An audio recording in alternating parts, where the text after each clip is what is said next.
what is your experience here? Is there somebody else locally that might be better in this? I'll bring it back to you if I need some other work, but I need somebody with experience in this. Or call your manufacturer and say, this is the problem that I'm having, this is kind of what they're thinking. Do you know of anything that's going on? And it was Monaco or some rep that had said, oh yeah, you know what you need to look at is the number 4 fuse, pull it out and see if it's fried.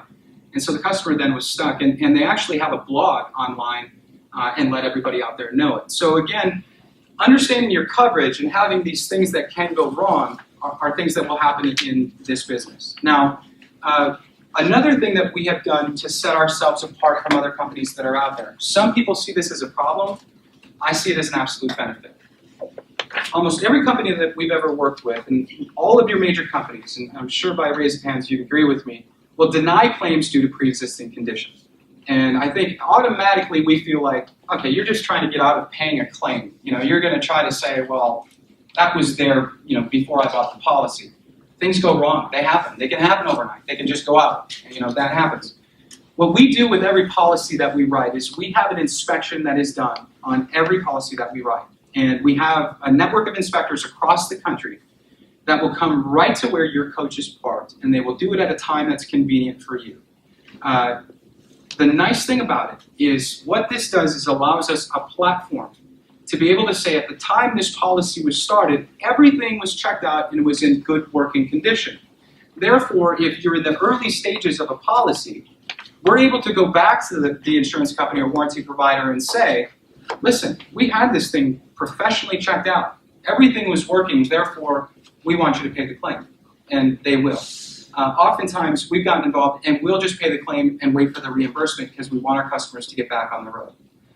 So the inspection process, the other thing about it is that you don't pay for that inspection, we do, unless you cancel your policy with us.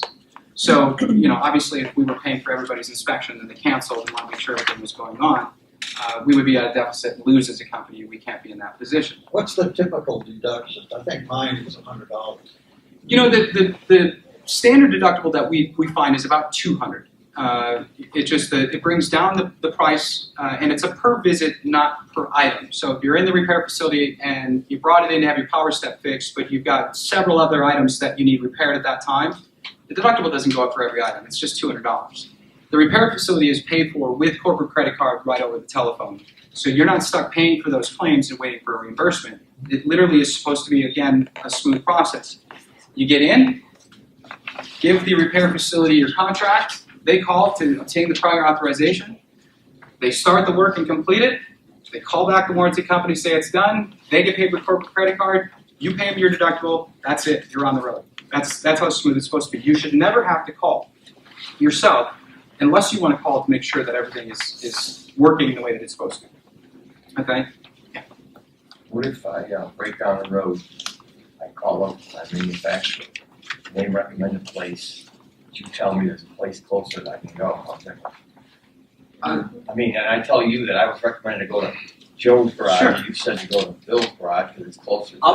We'll never recommend. If the manufacturer tells you to go somewhere, I would always go there. Like it's your choice. The only thing that you can't do is go to a backyard mechanic. And some of them are the best, sadly. That's the thing. But another customer the other day, I don't know if any of you follow Road Less Traveled. Emily Fagan has a blog, has a lot of influence in the RV community. Her husband put solar panels on top of their coach. And I said, well, did Mark do it, or did you guys have it professionally installed? And she said, well, Mark did it. I said, listen, he's probably a genius. He probably knows exactly what he was doing. But let's say he's got it working, and 6 months you don't see any problems. There's nothing identifiable that you can figure out that has gone wrong. But if Mark just crossed one line, and for whatever reason it's not drawing too much power, but he crossed one line, and that fried out your electrical system, that's on you. You're not a certified mechanic. You're not the person that should have professionally been able to do that work.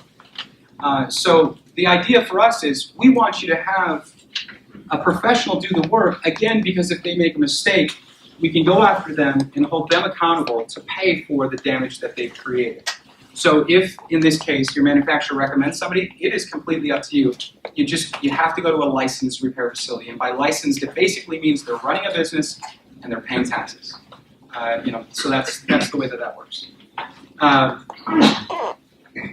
trying to think of all of the policies that we have are fully transferable or cancelable.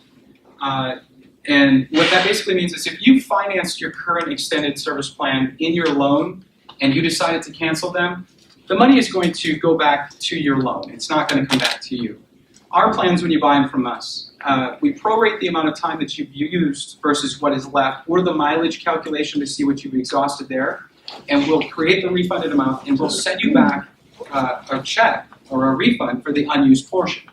Now, if you decided to ever sell your vehicle in the private market, and if I'm looking at a Tiffin Allegro that is private party that doesn't have a service plan, and the same coach that does, and they're right around the same price, obviously I'm going to lead towards the one that has a plan. Not only because I'm going to be covered for the items under the service plan going forward until it expires, but the idea is that that company or that couple or whoever it was that sold it probably had anything that went wrong taken care of under that plan.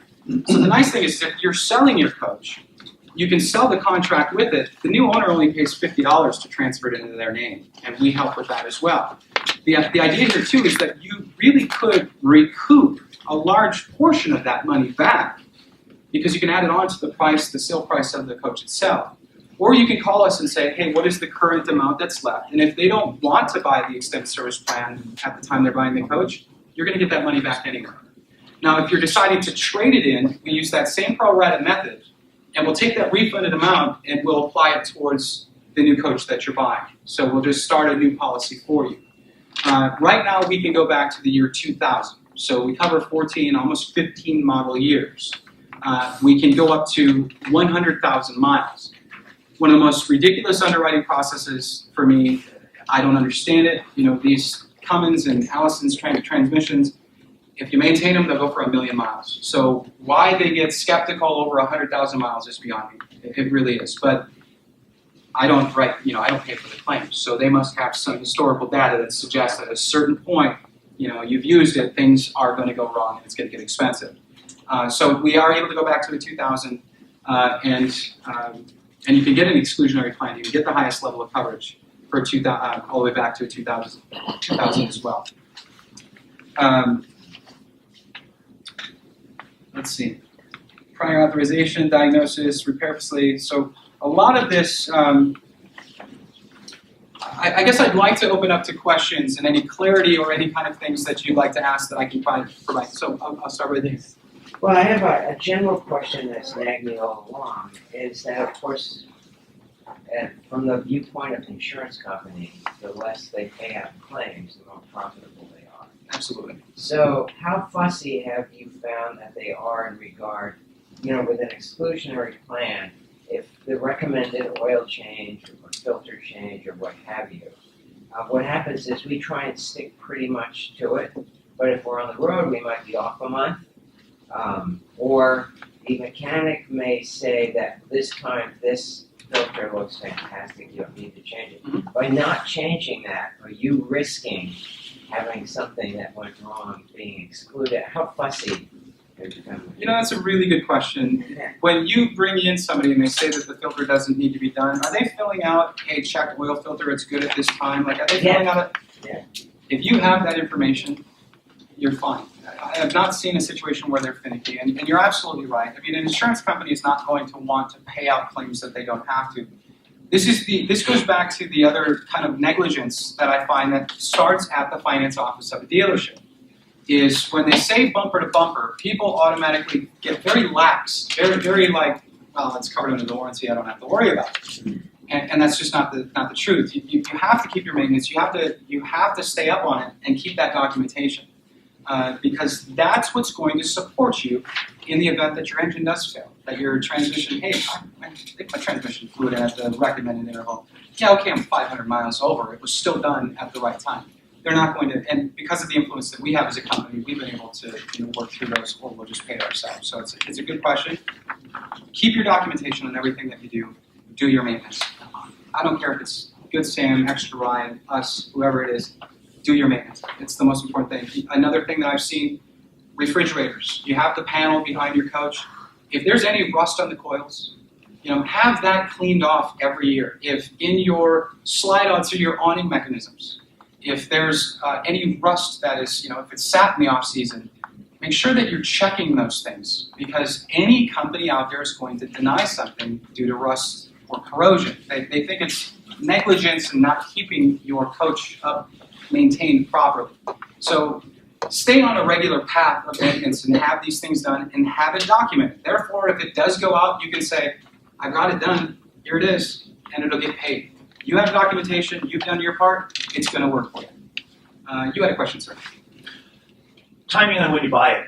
If you're buying a new coach, should you be picking up the extended plan at that point, or at the end of the first year, or when you're buying a 4 or a 5 year? Yeah. Is it starting from day one or at the end of the 1 year warranty, or what's the timing?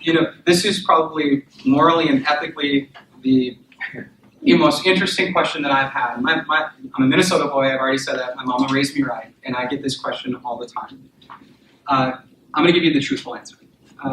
In my opinion, I would wait until the 11th month when you're buying brand new, because if we were to sell you a 7-year policy, if your dealership's going to sell you a 7-year policy, it's actually a 6-year, because that manufacturer warranty is only in place for that first year. If you wait till the 11th month, okay, we can still quote it as new, and it'll give you the full 7 years from that point. Now, here's the other part of the honesty, and this is where I hate sales techniques, I hate tactics. I prefer education and allowing people to make informed decisions.